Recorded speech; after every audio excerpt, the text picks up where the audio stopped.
I was still holding the pie when my father told me not to come home again. It was warm, pumpkin her favorite. I'd baked it the night before using Mom's old recipe, the one with extra nutmeg and that weird half-teaspoon of maple syrup she always insisted on.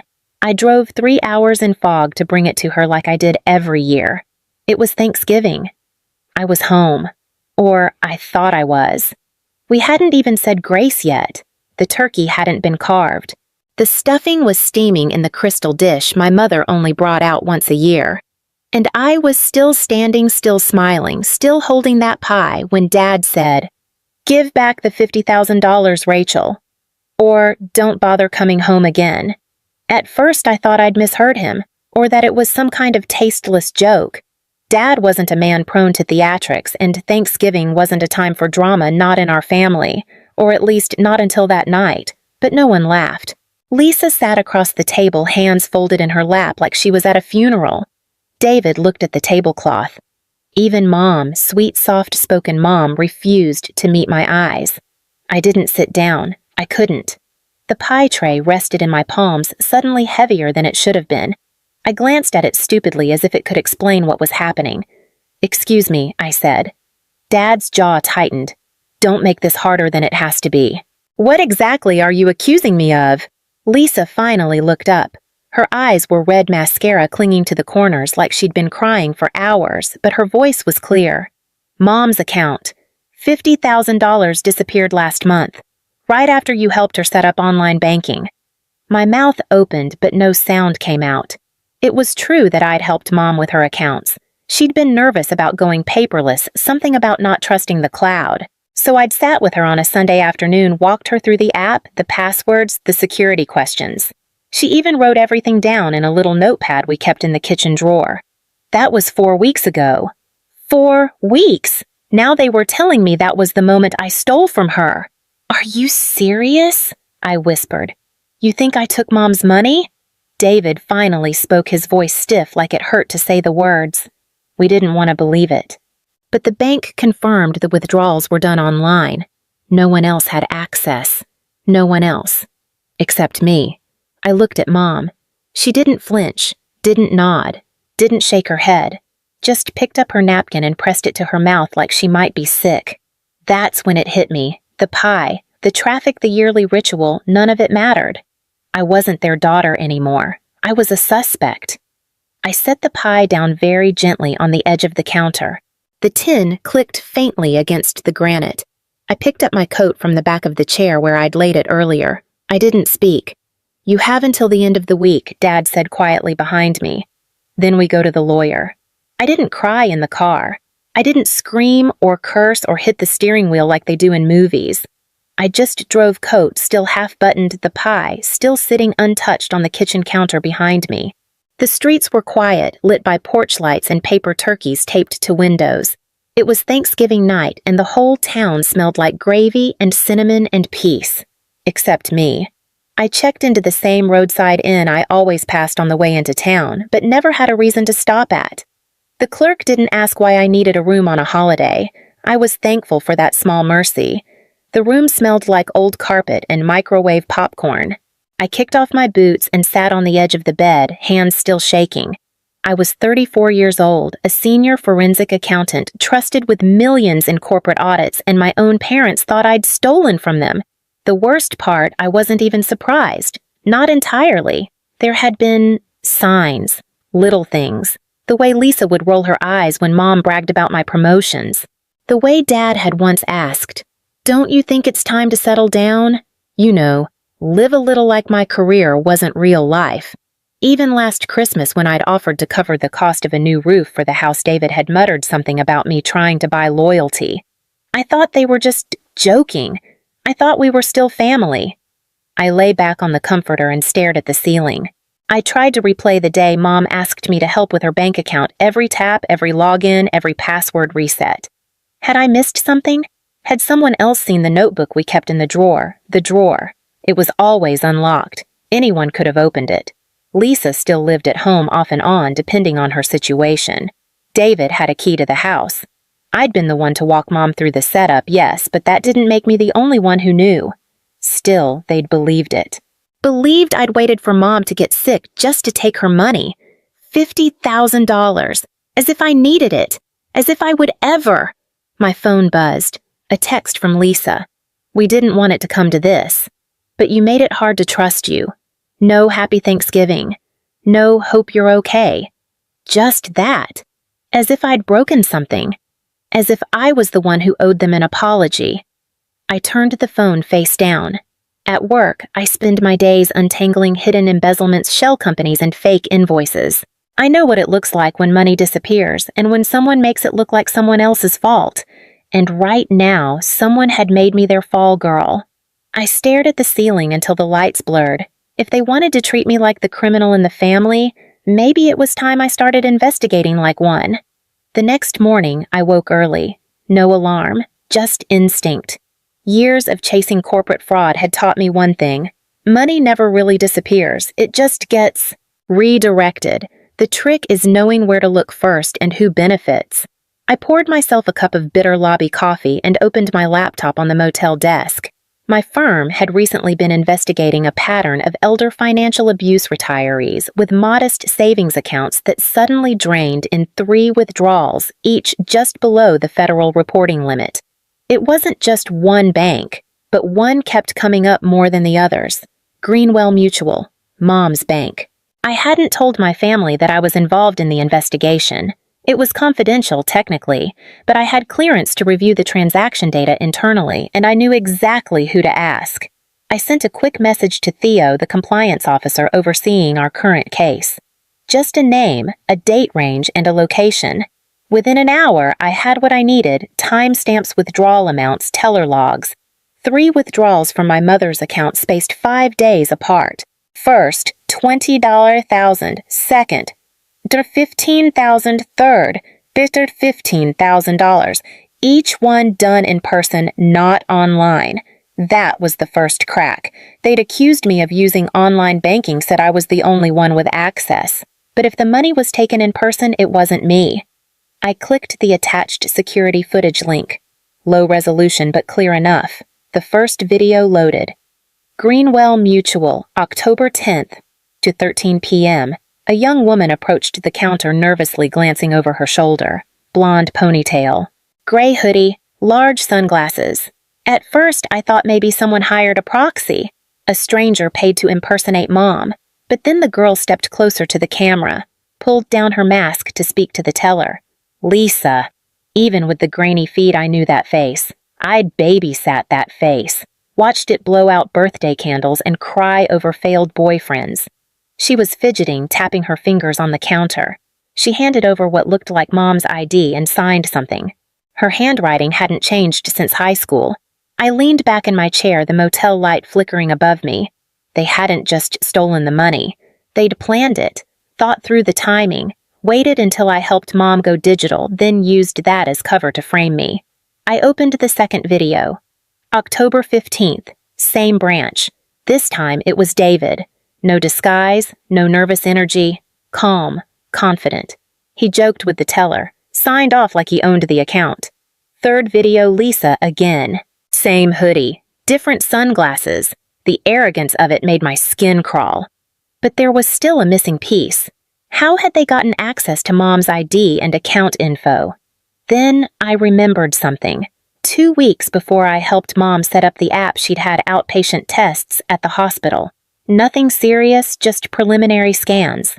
Lisa had volunteered to stay overnight with her. Mom's purse had been with her the whole time. Her checkbook, her bank statements, her driver's license. That's where it started, but it didn't end there. I checked the metadata from the account setup. The first login after I left town had come not from Mom's phone, but from a tablet linked to the home Wi-Fi. Same IP address Lisa used when she streamed Netflix. And the OTP one-time password was sent to an alternate email I hadn't registered. I looked it up. The recovery phone number belonged to David. They weren't just sloppy, they were arrogant. They thought no one would question it. Not if the successful daughter was the obvious culprit. Not if the rest of the family spoke with one voice. I closed the laptop. This wasn't just a misunderstanding. It wasn't a moment of desperation or a borrowed amount gone wrong. It was fraud, and they had used my love for Mom as the smokescreen. I zipped the laptop bag closed and picked up the phone. Not to call the police. Not yet. I called my office instead. Asked Theo for something specific, the printouts of the teller signatures. I'd need them for comparison. Then I slid open my suitcase and pulled out a slim black folder, the kind I used for courtroom presentations. If they wanted a villain in the family, I'd show them what it looked like when the villain kept receipts. I didn't call ahead. I drove back Monday afternoon just as the sunlight hit that golden slant it always did between Halloween and Christmas. The kind of light that used to make the house feel like home. Not today. The driveway was full. David's SUV, Lisa's compact, Mom's old sedan. No guests. Just family. I parked at the curb. Sat for a moment, engine-ticking hands resting on the leather folder in my lap. The one that held every receipt, every timestamp, every lie they thought no one would notice. Then I stepped out, walked up the porch steps, and let myself in. The house smelled like chicken broth and rosemary. The kitchen lights were on. I could hear the low murmur of conversation, the clatter of silverware, a laugh that didn't belong to me anymore. I found them all in the kitchen. Lisa was perched on the counter, coffee mug in hand, legs swinging like she was 13 again. David leaned against the fridge, arms crossed, expression unreadable. Mom stood by the sink, drying dishes with slow, practiced movements. Dad was stirring something on the stove. They looked up as I entered. And everything stopped. Nobody said anything. I walked past them to the island and placed the folder on the smooth wooden surface where we used to roll out cookie dough. Then I opened it. "You believed I stole from Mom," I said quietly. "Let me show you what really happened." The air changed, subtle like before a storm. I pulled out the first photo, a still from the bank's security footage. Lisa in sunglasses leaning over a teller's counter signing a form. October 10th, $20,000. Not online. Not me. No one moved. Not even Lisa. The second photo showed David smiling in a navy sweater, handing over a check. October 15th, $15,000. I could feel my voice trembling at the edges, not from anger, but restraint. These were not strangers. These were the people I'd grown up with. Lisa's fingers gripped her mug tighter. She opened her mouth, then closed it again. I laid down the teller slips. Same branch, same signatures. I matched them against your handwriting, Lisa, from that note on the fridge last week. A beat passed. Then Lisa finally spoke. Her voice was thinner than I remembered. You went through our stuff?" I tilted my head almost gently. "You went through Mom's." Mom reached for the documents, eyes scanning the print, her hands unsteady. When she spoke, her voice was quiet, almost pleading. "But the bank, they said it was done online." That's what they thought I said. But the withdrawal itself wasn't. The online access came later from a tablet connected to your Wi-Fi. The account was set to recover through an email tied to David's phone number. A silence settled over the kitchen like falling snow. Dad stopped stirring. Lisa looked away. David stared at the floor like he might find a different truth down there. "You'd let me think my daughter stole from me," Mom whispered. She wasn't looking at anyone in particular, maybe not even me. "You told me not to come home," I said, quieter still. "And you never asked if I did it." That was what stung. Not the accusation, not even the threat of lawyers, the absence of the question. Lisa finally looked at me, her face twisted not with guilt, but bitterness. "You always get everything. The job, the praise, the respect. I just wanted to level the field." I studied her for a long moment. She looked older than last week. Or maybe I was finally seeing her for the first time. "You didn't level anything I said. You burned it." David cleared his throat. His voice was flat. "She'll be fine, Mom. Rachel makes more than all of us combined." It wasn't personal. I let out a slow breath, fighting the chill crawling up my spine. It's always personal when it's family. I watched Mom sit slowly at the table folder still open before her. Her hands rested in her lap, palms up like she didn't know what to do with them. Dad finally spoke. "Rachel, what are you going to do?" I met his eyes. For the first time in days, I didn't feel like the child in the room. "I'm not pressing charges, but I've sent the file to the family attorney. You can decide what to do with it." He nodded once. Tired, older than I remembered, I zipped the folder shut. My hands moved on their own muscle memory from years of meetings and investigations. This time it felt final. "You told me not to come back unless I returned the money," I said.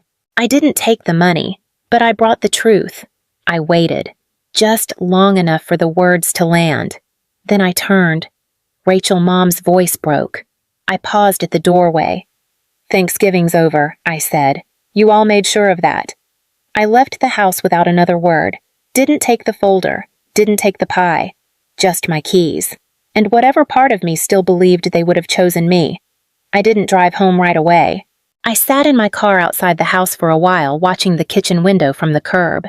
No one followed me out. The lights stayed on. Lisa's laughter didn't return. David didn't open the door to say anything. No one came running down the driveway to apologize. And that more than anything told me everything I needed to know. Back in Boston, the city felt sharper, quieter. I returned to work as if nothing had happened, but I wasn't quite the same. I stopped calling on Sunday nights. Didn't check the family group chat. Left the voicemail icon blinking on my phone for 3 full days before I listened to it. It was from Mom. "Rachel, we were wrong. I know that now. I didn't want to believe it. I'm sorry. I don't expect you to forgive us. I just wanted you to know. The house feels empty." She hung up before the minute mark. 2 weeks passed. Then a letter came, real paper, real envelope. Inside was a photo. Me, Lisa, and David, ages 6, 8, and 10, sitting on the back porch in mismatched Halloween costumes. I was the scarecrow. Lisa had tinfoil wings. David was just covered in red paint. On the back of the photo was a single line. "We didn't know how much we would miss you until you were gone." No signature. David didn't reach out. Lisa neither. But according to a cousin who still lived nearby, they both moved out of the house. Mom stopped speaking to them, said she needed space. I didn't ask what that meant. I didn't offer to come back. Instead, I made something new. I started a weekend seminar at the Community College Financial Protection for Older Adults. It wasn't glamorous, but it felt like something I could control. One Saturday after class, an older woman came up and said, "I wish I had a daughter like you." I smiled politely. Didn't say what I was thinking. So did mine. Once. December came and went without a tree, without a call, without the annual ornament exchange I used to plan. There's a kind of grief no one prepares you for, the kind that comes not from death, but from the realization that the people you love chose someone else's version of you over your own, and once they made that choice, they couldn't take it back. I still keep the folder. It's not in my office, not on my desk, just in a drawer near the bookshelf under old tax returns and a copy of the mortgage. I haven't opened it since that night. I don't need to, because the facts haven't changed, and neither have I.